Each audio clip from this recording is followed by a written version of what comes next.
क्या कभी आपने सोचा है कि हमारे जीवन में जो कुछ भी होता है वह वास्तव में किसके कारण होता है? हम आज जो भोग रहे हैं वह किसके कर्मों का परिणाम है? तो ध्यान से सोचो। मैंने जो किया उसका कर्म फल मुझे और आपने जो किया उसका कर्म फल आपको मिले। यह ध्रुव सत्य, क्योंकि ब्रह्मांड का नियम है, हर क्रिया की प्रतिक्रिया निश्चित है।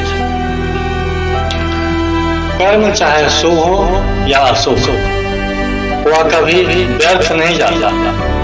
बस फर्क इतना होता है उसका फल तुरंत नहीं दिखता पर लौटकर आता जरूर है।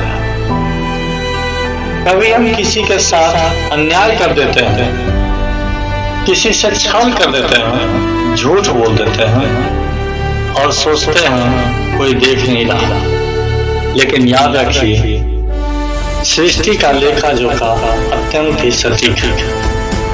यहाँ एक राई बराबर भी भूल नहीं होगा। किसी को दिया गया दर्द किसी भी रूप में वापस आकर हमें छूता है, शायद देर से और निश्चित रूप से।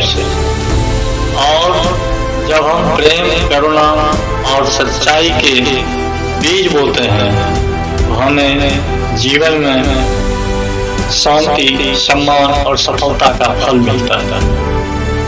इसलिए कर्म करते समय यह मत सोचिए कि सामने वाला क्या कर रहा है, सोचिए आप क्या कर रहे हैं, क्योंकि कर्म ही आपका परिचय है, कर्म ही आपकी पहचान है।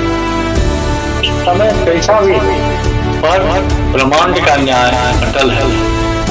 इसलिए कर्म कीजिए जिसका फल आने वाले जीवन में आप गर्व से स्वीकार कर सकते। याद रखिए, कर्म फल टल नहीं सकता, टल सकता है तो बस कर्म का पछतावा। धन्यवाद।